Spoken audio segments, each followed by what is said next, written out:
오늘 저녁에 우리가 살펴볼 하나님 말씀 신약 성경 야고보서 1장 22절부터 25절 말씀입니다. 야고보서 1장 22절부터 25절 말씀 제가 여러분을 위해서 봉독하도록 하겠습니다. 너희는 도를 행하는 자가 되고 듣기만 하여 자신을 속이는 자가 되지 말라. 누구든지 도를 듣고 행하지 아니하면 그는 거울로 자기의 생긴 얼굴을 보는 사람과 같으니 제 자신을 보고 가서 그 모양이 어떠한 것을 곧 잊어버리거니와 자유하게 하는 온전한 율법을 들여다보고 있는 자는 듣고 잊어버리는 자가 아니요 실행하는 자니 이 사람이 그 행하는 일에 복을 받으리라. 아멘. 자, 오늘부터 언제가 될지 모르겠습니다만, 언제 끝날지 모르겠습니다만은, 목사의 마음에는, 수요일 저녁과 주일 오후에, 일종의 교리 강좌 시리즈를 시작하기를 소원하고 있습니다. 특별히 수요일 같은 경우는, 워스트민스터, 신학자들이 제정해 놓은, 소요리 문답을 중심으로 교리 강좌를 시작하고 주일 오후에는 하이델베르그 교리 문답 중에서 사도신경과 그리고 주기도문 또 십계명의 순서로 먼저 시작을 하기를 계획을 하고 있습니다. 그에 앞서서 우리가 오늘 저녁에는 특별히 이 신앙과 교리, 신앙생활과 교리의 문제에 대해서 잠시 좀 생각을 해보고 넘어가기를 소원합니다. 우리가 교리 강좌라고 할 때 또는 교리 강해라고 할 때 교리 설교라고 할 때 상당히 주의해야 될 것 가운데 하나는 성경 본문과 관계없는 성경 본문과 상관없는 교리 강좌, 교리 강해가 진행될 위험이 있다는 거죠. 이러한 경우에는 어떤 일들이 발생하냐면 성경 본문과 전혀 관계없이 성경 본문에 있는 말씀들을 순서대로 본문 강해를 중심으로 한 교리 설교, 교리 강해가 이루어지지 않고 그저 어떤 주제에 대해서, 어떤 교리적 주제에 대해서 여러 다양한 인포메이션, 정보들을 제공하는 수준에서 끝날 가능성이 상당히 많다는 겁니다. 적지 않은 교리 강해가 그런 방식으로 끝나게 되죠. 그렇게 되면 교리에 대해서는 알게 되고 어떤 주제에 대해서는 많은 정보를 듣고 알게 되는데 그것이 과연 성경 말씀과 어떤 관계에 있는지 또는 그 교리적인 주제들을 성경에서 어떻게 찾아내야 되는지 또는 반대로 성경 본문을 읽었을 때 그 본문에 어떤 교리적인 내용들이 있는지를 전혀 분별해내지 못하게 된다는 것이죠. 그래서 좀 어려운 부분이긴 합니다만 성경 본문을 중심으로 한 교리 강해를, 교리 설교를 준비해서 진행을 하고자 하는 것입니다. 그래서 매주마다 성경 본문이 있을 거예요.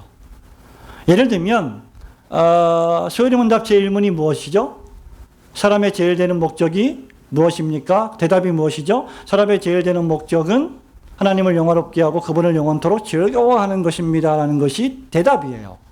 근데 이것을 그저 성경 본문 없이 성경 본문에서 그 인간의 제일 되는 목적을 찾아내지 않고 그저 교리적인 강해로만 진행을 하게 되면 무슨 일이 발생하느냐? 사람의 제일 되는 목적이 무엇입니까? 라고 물어놓고 사람의 제일 되는 목적은 첫째, 하나님을 영원롭게 하는 것입니다. 둘째, 그리고 그 다음에 뭐죠? 그를 영원토록 즐거워하는 것입니다. 라고 해놓고 첫째에 해당되는 성경 구조들을 구약과 신약 성경에서 막 찾는 겁니다. 그리고 또 두 번째, 하나님을 영원토록 즐거워하는 부분에 대해서 구약과 신약 성경을 막 찾는 거예요. 그렇게 해서 여러 가지 그 주제에 대한 정보들만 입수하고 듣고 끝나는 경우가 상당히 많은 거죠. 제가 생각하고 있는 교리 강해는 한 본문 안에서 그 주제를 다루는 겁니다. 본문이 그 주제를 말하고 있는 거죠.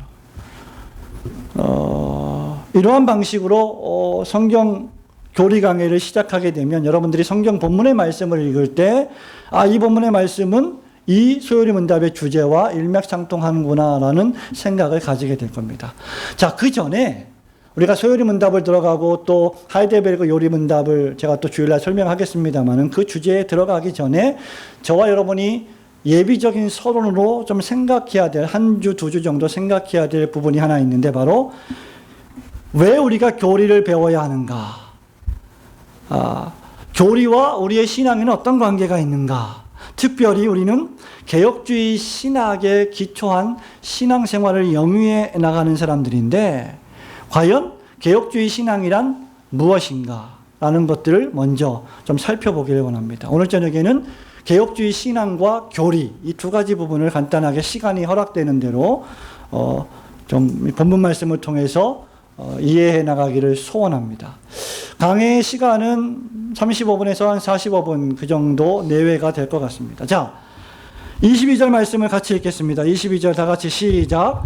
너희는 도를 행하는 자가 되고 듣기만 하여 자신을 속이는 자가 되지 말라. 아멘. 너희는 도를 행하는 자가 되고 듣기만 하여 자신을 속이는 자가 되지 말라라고 하는 본문의 말씀을 우리가 읽었습니다.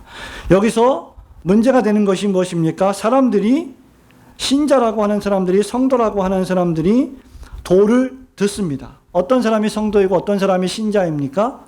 하나님의 도, 하나님의 말씀을 듣는 사람입니다. 그런데 문제는 뭐냐면, 도를 듣는 사람들이 신자가 아니라 도를 듣고 지키고 행하는 자가 참된 신자라는 것이죠. 그렇다면 22절에 있는 도를 행하는 자가 되고 듣기만 하여 자신을 속이는 자가 되지 말라라고 하는 이 말씀은 도를 듣기만 하고 참된 성도의 모습인 도를 지켜 실천하지 않는 사람들이 있다는 겁니다. 그런 신앙인들이 있다는 것이죠. 자, 이런 말씀에 기초해서 우리는 개혁주의 신앙에 대해서 좀 생각해 보기를 원합니다. 우리 교회는 개혁주의 신학을 기초로 한 그런 신앙 고백 위에 기초한 그런 교회입니다. 역사적 개혁주의 신학과 신앙을 고백하는 교회이죠. 그럼 개혁주의 신앙이란 무엇일까? 영어로 개혁주의 신앙이 영어로 Reformed Faith라고 하는 단어이죠. Faith는 여러분 다 아시죠? 믿음, 신앙.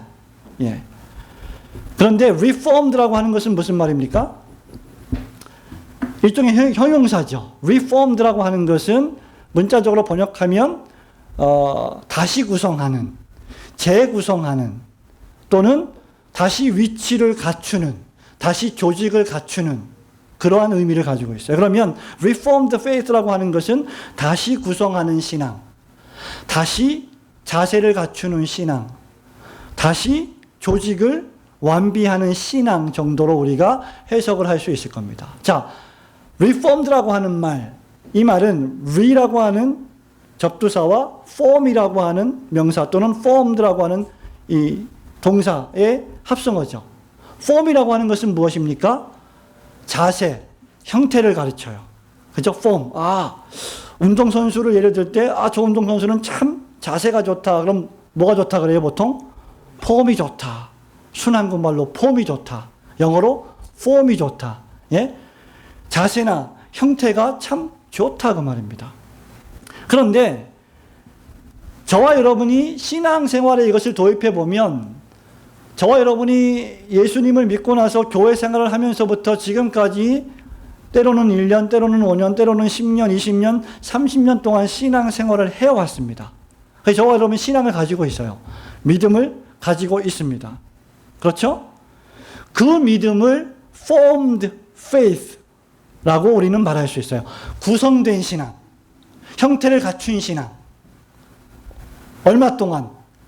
예수님을 믿고 나서 지금까지 평생 동안 여러분들은 일종의 신앙의 형태를 갖추고 있다는 겁니다. 그것이 formed faith예요. 여러분이 나름대로 하나님에 대해서, 사람에 대해서, 인간에 대해서, 예수에 대해서, 구원에 대해서, 교회에 대해서, 종말에 대해서, 교회 생활에 대해서, 신앙생활에 대해서 나름대로의 지식을 가지고 있어요. 그리고 습관을 가지고 있습니다. 신앙생활의 지식과 습관을 가지고 있는데, 그것이 예수님을 믿고부터 지금까지 오랜 시간 동안 고착화되어 온 거죠. 누구나가 다 예수를 믿고 한동안 그러한 신앙을 구성하고 가지고 있다는 겁니다. 그런데 개혁주의 신앙은 무엇이냐? 여러분이 가지고 있고 여러분이 구성하고 있고 여러분이 지금 소유하고 있는 그 신앙을 어떻게 한다는 거예요? Reform. 다시 고쳐나간다는 것입니다. 다시 구성해야 된다는 거죠. 다시 자세를 갖추어야 된다는 것입니다. 그게 개혁주의 신앙의 의미예요. 자, 그러면 이 개혁주의 신앙은 하나의 전제가 있어요.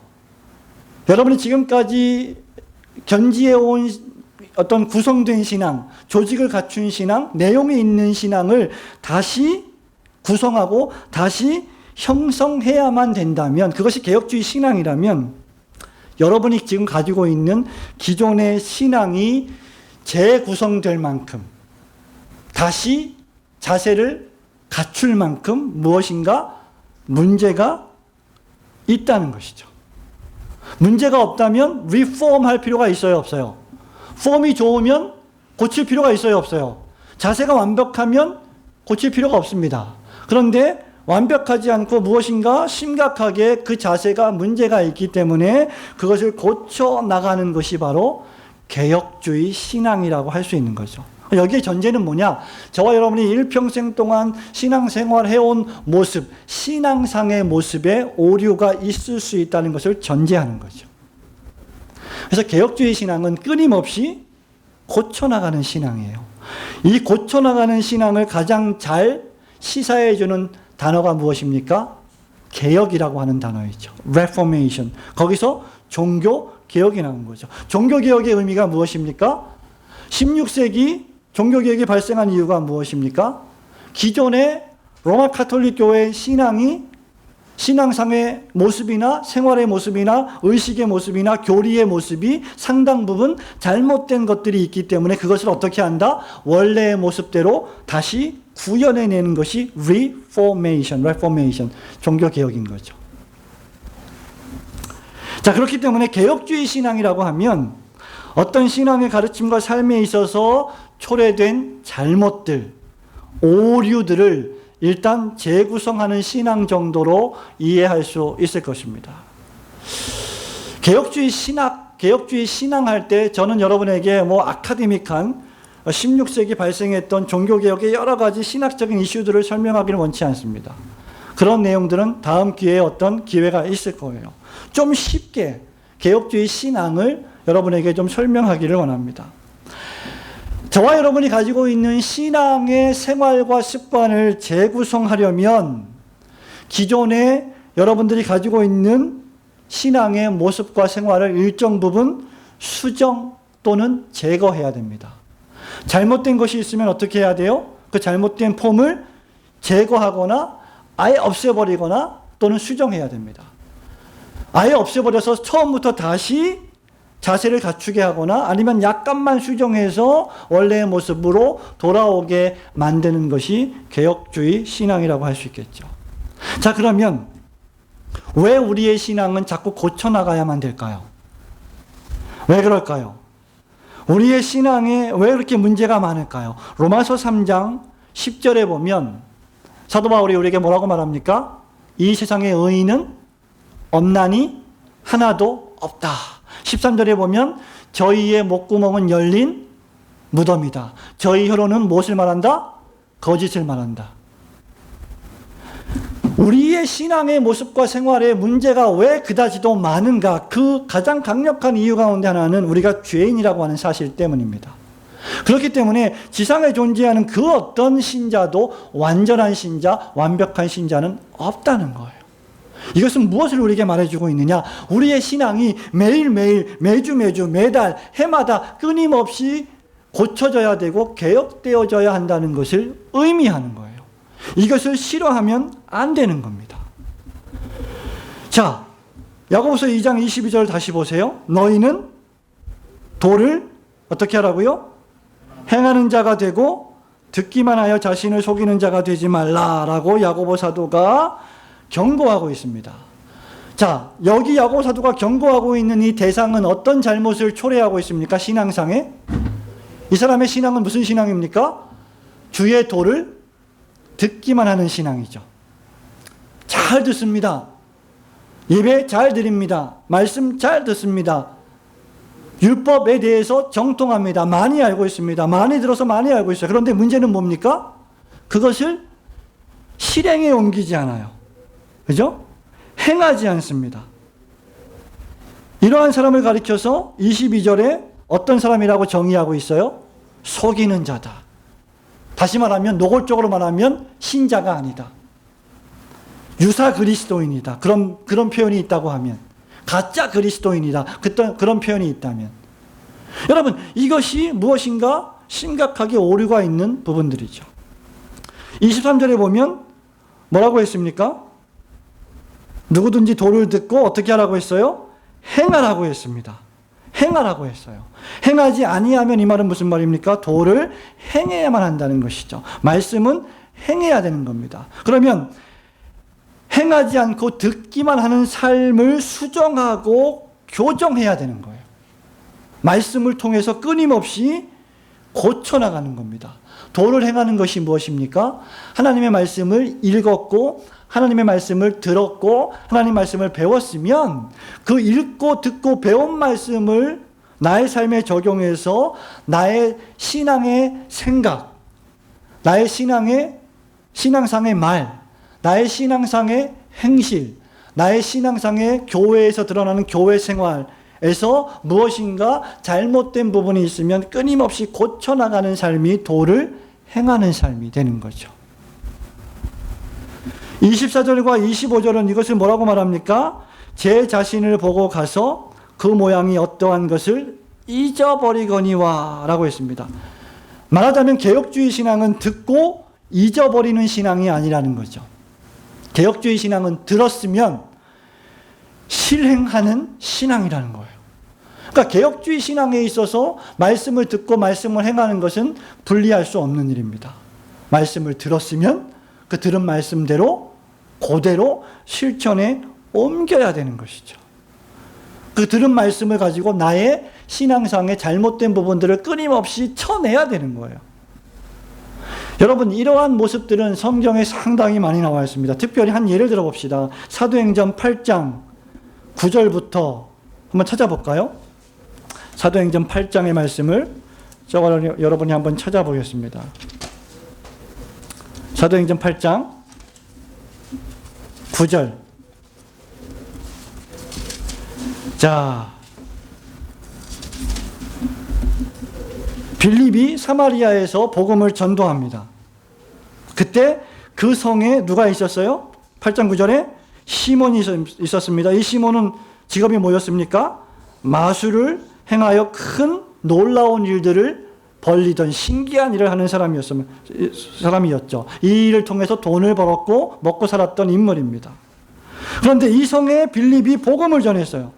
오랫동안 이 시몬의 마술에 놀란 사람들이 하나님 나라와 예수 그리스도의 이름에 관하여 전도함을 받고 복음의 능력을 믿고 남자와 여자가 다 세례를 받으니까 표적이 나타나고 큰 능력이 발생했습니다.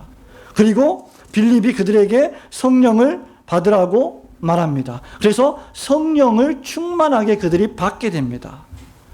이에 두 사도가 17절에 보니까 저희에게 안수함에 성령을 받았다라고 했습니다. 그러니까 시몬이 18절에 사도들의 안수함으로 성령 받는 것을 보고 어떻게 했습니까? 돈을 들여 이 권능을 내게도 주어 누구든지 내가 안수하는 사람은 성령을 받게 하여 주소서라고 했습니다. 자, 빌립에게 있어서 수정되어야 할 신앙상의 모습이 무엇입니까? 성령을 돈을 주고 사려고 했던 겁니다. 자, 시몬이 성령의 능력을 돈을 주고 살려고 했던 상태는 어떤 상태였는가? 13절 말씀을 보세요. 같이 읽습니다. 13절 시작. 시몬도 믿고 세례를 받은 후에 전심으로 빌립을 따라다니며 그 나타나는 표적과 큰 능력을 보고 놀라니라. 마술사 시몬이 빌립의 복음의 말씀을 듣고 믿었습니다. 맞죠? 그리고 세례를 받았고 심지어 빌립을 전심으로 따라다녔어요. 제자가 된 거죠.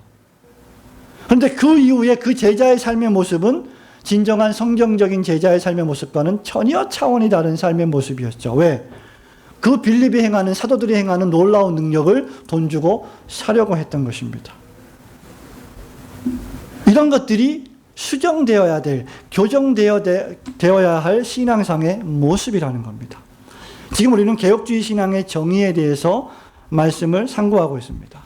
여러분, 우리의 신앙생활의 모습에서 수정되고 교정되어야 될 것들이 너무나 많습니다.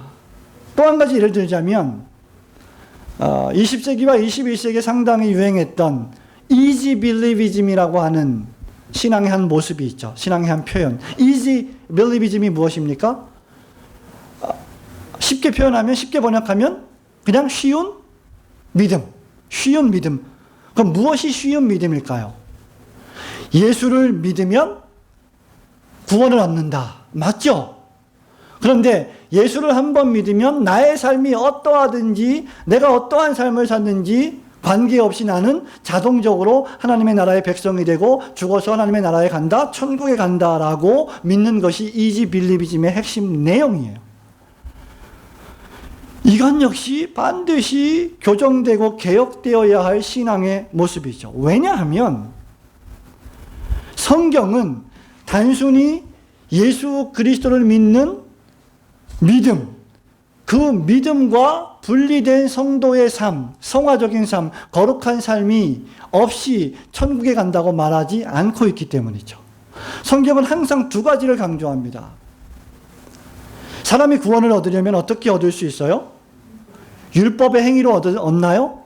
저와 여러분이 한 30년 하나님을 섬기고 헌금하고 교회를 섬겼으니까 우리가 구원을 받는 것입니까? 아니죠. 무엇으로만 구원을 받아요? 오직 믿음으로만. 그죠? 갈라디아서 2장 20절에 무슨 말씀이 있습니까? 바울이 사람이 의롭게 되는 것은 율법의 행위로 말미암음이 아니요 그리스도를 믿음으로 말미암는 줄 알므로라고 했어요. 그러면 분명히 내가 구원받는 것은, 의롭게 되는 것은, 죄인에서 의인으로 변하는 것은 무엇으로 가능합니까? 믿음으로만 가능해요. 그런데 동시에 히브리서 12장 14절에는 무엇이라고 우리에게 말하고 있죠? 찾아보겠습니다. 히브리서 12장 14절. 신약 367페이지. 자, 다 같이 읽습니다. 시작. 모든 사람으로 더불어 화평함과 거룩함을 쫓으라. 이것이 없이는 아무도 주를 보지 못하리라. 거룩함과 화평함, 화평함과 거룩함. 성도와 더불어 화평을 꾀하지 않고 거룩함을 쫓지 않으면 하나님의 나라에서 그리스도를 만날 수 없다는 겁니다. 여기에는 분명히 믿음으로 말미암아 천국 간다는 말씀이 없어요. 맞죠?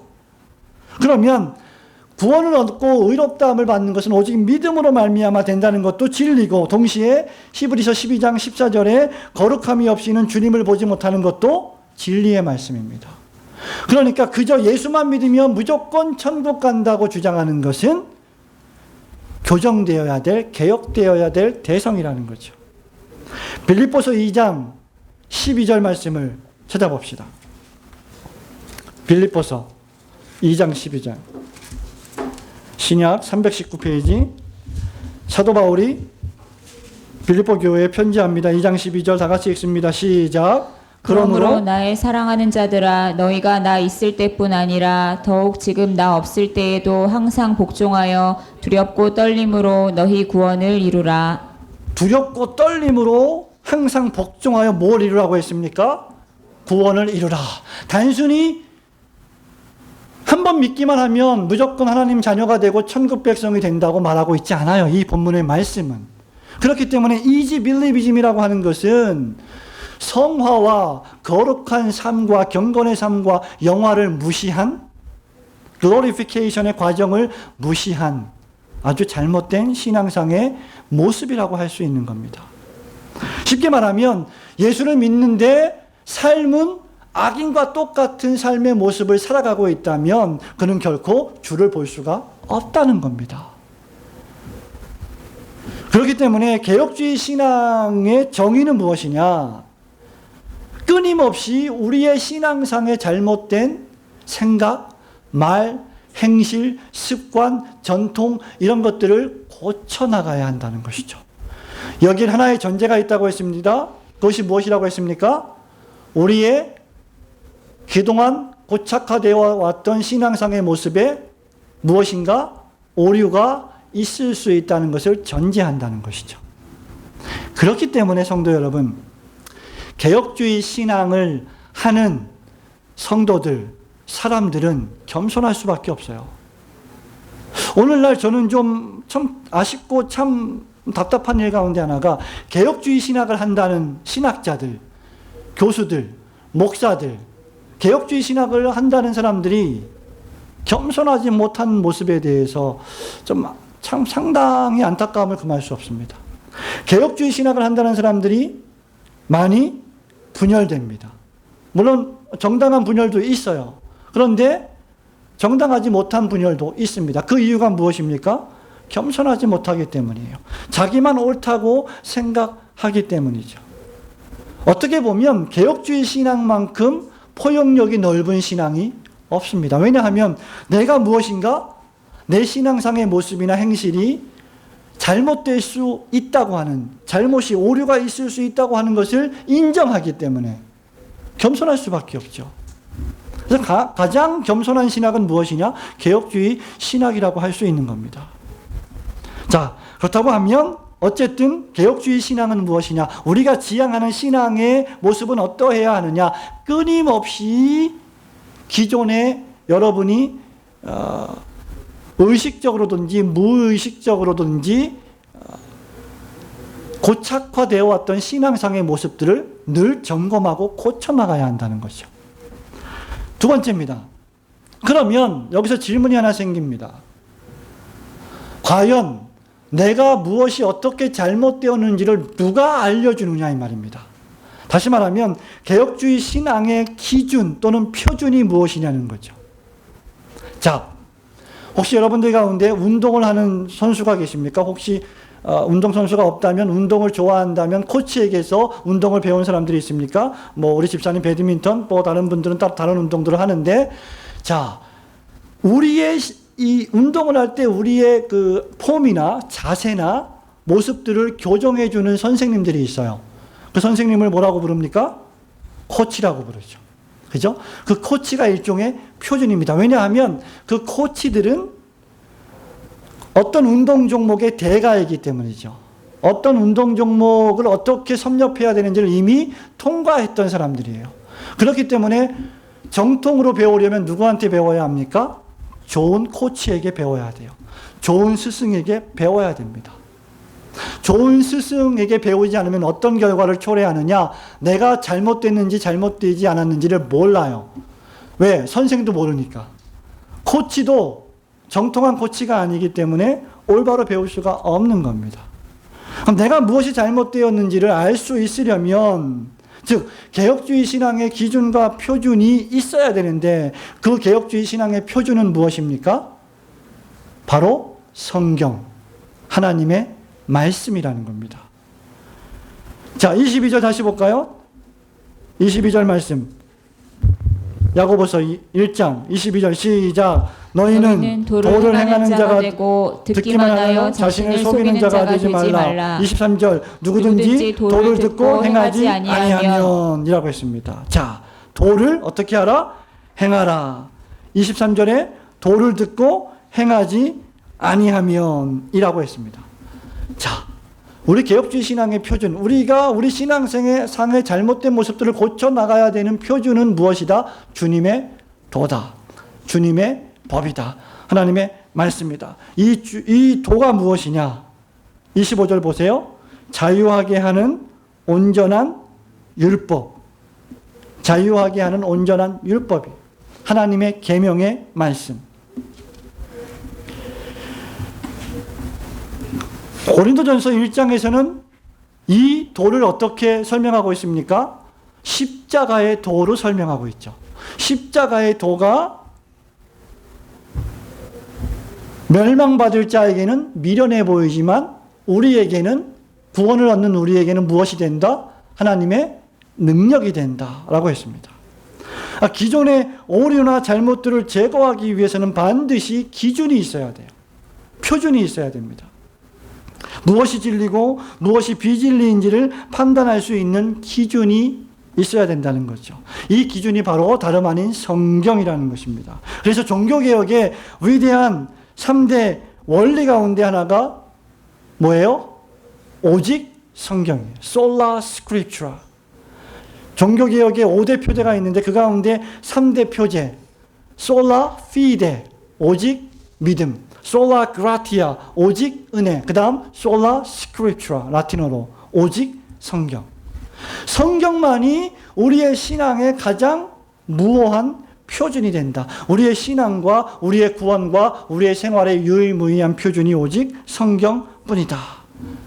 종교개혁 시대에 성경이 바로 무엇이 참되고 무엇이 잘못된 것인가를 판별해주는 절대적이고도 무오한 기준이 된다는 말입니다.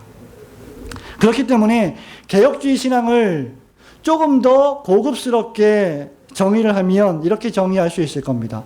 성경을 기준으로 잘못된 또는 오류가 있는 교회의 가르침과 신앙상의 문제들을 제거하고 새롭게 갱신하는 신앙. 개혁주의 신앙을 다시 한번 정의를 하면 성경을 기준으로 잘못된 또는 오류가 있는 교회의 가르침과 신앙상의 문제들을 제거하고 새롭게 갱신하는 신앙. 이것이 개혁주의 신앙이라고 할 수 있죠.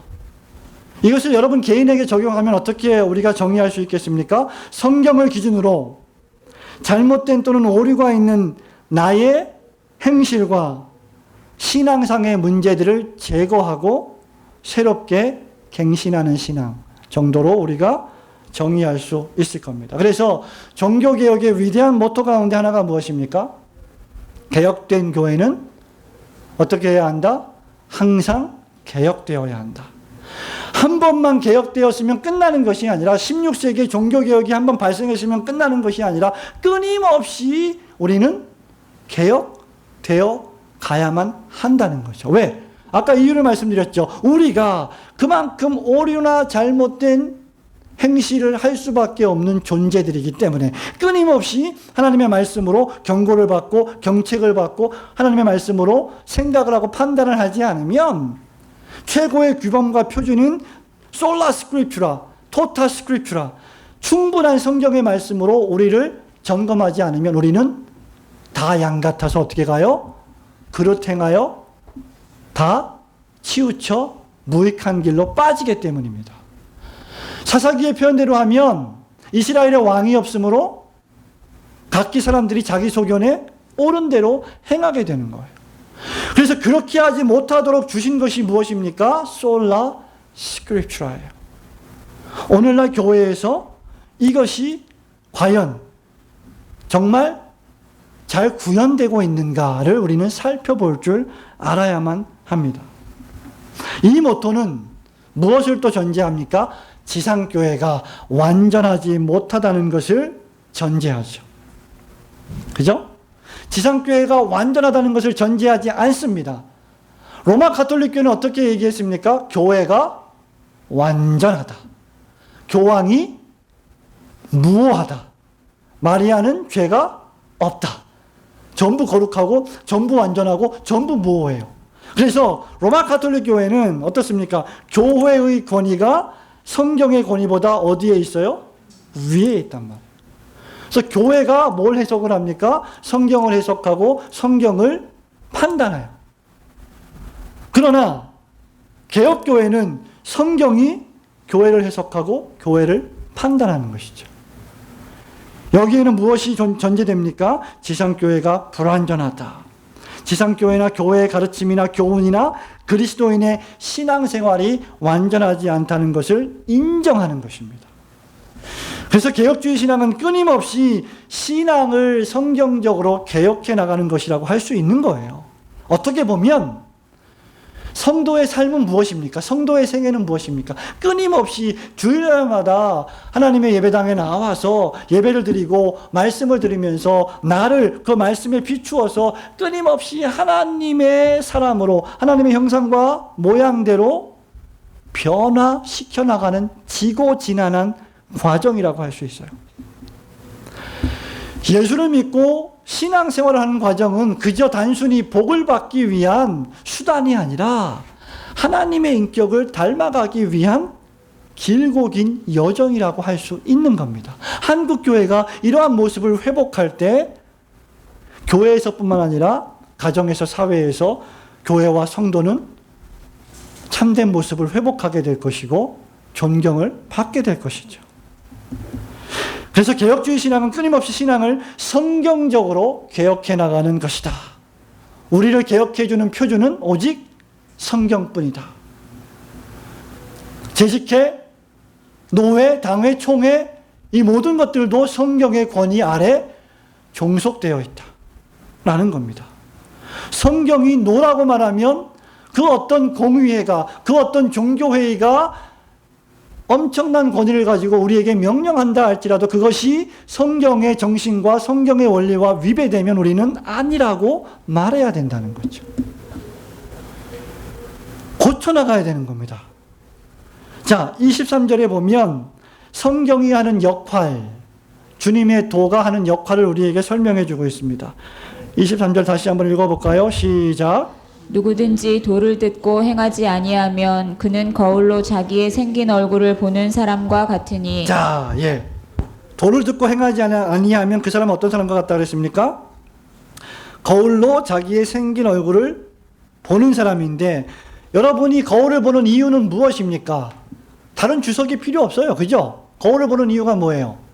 얼굴을 단정하게 가꾸기 위해서, 뭔가 얼굴에 더러운 것이 묻지 않았나 확인하기 위해서, 또는 머리 손질을 잘하기 위해서. 그렇지 않습니까? 하나님의 말씀이 우리에게 거울과 같이 그러한 역할을 하고 있다는 거죠.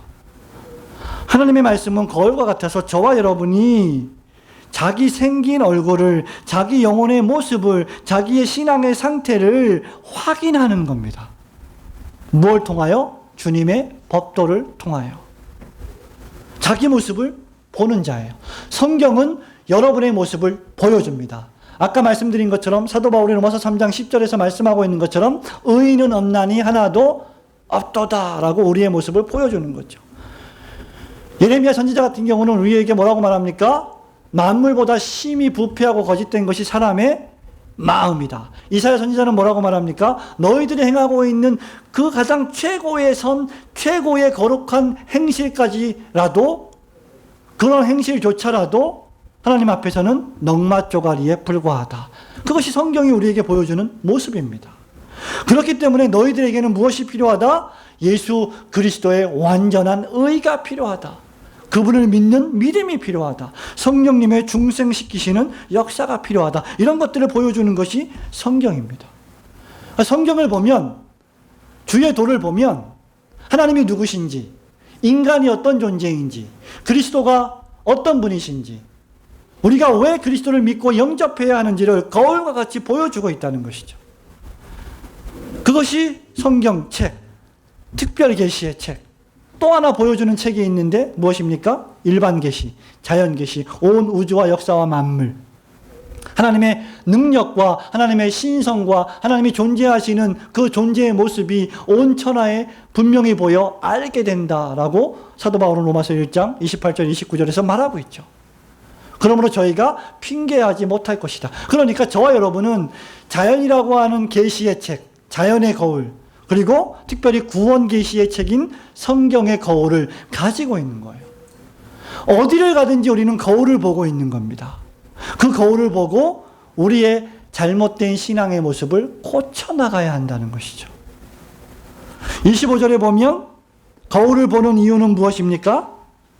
자유하게 하는 온전한 율법을 어떻게 한다 그랬어요? 들여다 보고 있는 자는 듣고 잊어버리는 자가 아니요 뭐 하는 자다? 실행하는 자다. 복음의 거울을 들여다보고 있는 자, 즉 말씀을 묵상하고 있는 자, 아침에 저녁에 말씀을 큐티하고 있는 자, 성경책을 펼쳐서 읽고 있는 자는 그냥 읽기만을 위해서 존재하는 자가 아니라 그 읽은 말씀을 어떻게? 실행하는 자, 삶으로 실천하는 자라는 것이죠. 이것이 바로 우리의 잘못된 것을 교정해주는 성경이 하는 큰 역할입니다. 왜냐하면 성경 자체는 절대적입니다. 성경은 하나님의 말씀으로서 오류가 있어요, 없어요? 없습니다. 그래서 성경을 가리켜서 우리는 무오한 표준, infallible standard, 신앙상에 있어서 오류가 없는 표준, 기준이라고 말합니다. 성경 자체는 오류가 없고 성경 자체는 무오한 표준인데 성경에 대한 이해, 계시에 대한 우리의 반응으로서의 우리의 신앙, 그것은 완전해요, 불완전해요? 불완전합니다. 그렇죠? 하나님께서 우리에게 당신을 알려주신 것이 계시인데 그 계시가 무엇입니까? 성경 말씀이에요. 이 계시의 말씀을 우리가 읽고 묵상하고 생각하고 판단하는 우리의 판단의 작용이 뭐예요? 신앙이에요. 그 신앙의 모습은 완전하지 않다는 겁니다. 무엇 때문에? 우리 안에 내재하고 있는 죄 때문에. 죄의 오염과 부패 때문에 그 어떤 학식 있는 신학자도 완벽한 성경 해석을 할 수가 없다는 겁니다. 그래서 어떻게 해야 하느냐? 그러면 포기해야 되느냐? 그것이 아니고 어떤 식이라도 어떤 개혁신학적인 전통이나 신앙이 전혀 완전하지 않기 때문에 우리는 끊임없이 성경 말씀으로 돌아가서 우리의 신앙의 모습을 고쳐나가고 개혁해 나가자고 하는 것이죠. 그것이 개혁신앙이 추구하는 자세요, 모습입니다. 이런 의미에서 아까 말씀드린 바와 같이 개혁주의 신앙은 대단히 겸손한 신앙이라고 할 수 있는 것입니다. 사랑하는 성도 여러분, 오늘 저녁에 우리는 교리 강의, 교리 설교를 하기에 앞서서 개혁주의 신앙과 교리의 관계에 대해서 살펴보았습니다. 오늘 4가지를 살펴보아야 하는데 그 중에서 2가지만 우리는 생각해 보았습니다. 첫 번째는 개혁주의 신앙의 정의입니다. 무엇이 개혁주의 신앙이냐? 우리의 신앙상의 잘못된 부분들을 끊임없이 고쳐나가는, 개혁해나가는 것이 개혁주의 신앙이다. 2번째는 개혁주의 신앙의 기준이 무엇이라고 했습니까? 오직 성경이라고 했습니다. 성경만이 우리의 실제 모습, 우리의 참 모습을 적나라하게 보여주고 그 모습에 대한 치료책도 우리에게 제공해 주기 때문에 우리는 오직 성경만을 가지고 끊임없이 우리의 신앙상의 잘못된 모습들을 고쳐 나가야 된다라고 했습니다. 사랑하는 성도 여러분, 우리가 이런 작업을 계속하면 어떤 결과를 맞이하게 될까요? 우리가 말씀을 듣기만 하여 자기를 속이는 자가 되지 않고 말씀을 자유하게 하는, 온전하게 하는 복음의 율법의 말씀을 들여다보고 있는 자는 그 말씀을 행하는 자들인데, 그렇게 행하는 자는 어떤 결과를 맞이할까요? 25절 말씀을 마지막으로 다시 한번 읽어보도록 하겠습니다. 시작. 자유하게 하는 온전한 율법을 들여다보고 있는 자는 듣고 잊어버리는 자가 아니요 실행하는 자니 이 사람이 그 항한 일에 복을 받으리라. 아멘. 그 자체로 복을 양산한다는 것입니다. 성경 말씀을 그대로 지키고 실행하는 그러한 개혁의 삶, 개혁의 신앙의 과정들을 실천에 옮겨나가는 발걸음을 한 걸음씩 한 걸음씩 옮기는 그 과정 자체가 복이 된다는 것이죠. 그러한 복을 우리에게 주신다는 것입니다. 그리고 그러한 복은 궁극적으로 영생의 복, 하나님의 나라에서 누릴 영원한 안식의 복, 축복의 복으로 귀결될 것입니다. 우리는 이러한 개혁주의 신앙의 발걸음을 주님 오실 때까지 끊임없이 한 걸음 한 걸음 해 나가야 된다는 것이죠. 여기에 있어서 가장 중요한 것이 바로 하나님의 말씀을 사모하는 것입니다. 하나님의 말씀을 최고의 궁극적 권위로 올려놓아야 하는 것입니다. 저와 여러분이 교회에서나 가정에서나 직장에서나 사업장에서나 사회에서나 어디에 있든지 무엇을 하든지 오직 하나님의 자유케 하는 말씀으로 여러분의 신앙생활의 모습을 끊임없이 고쳐나가고 개혁해 나가는 성도님들이 되시기를 주님의 이름으로 축원합니다. 아멘.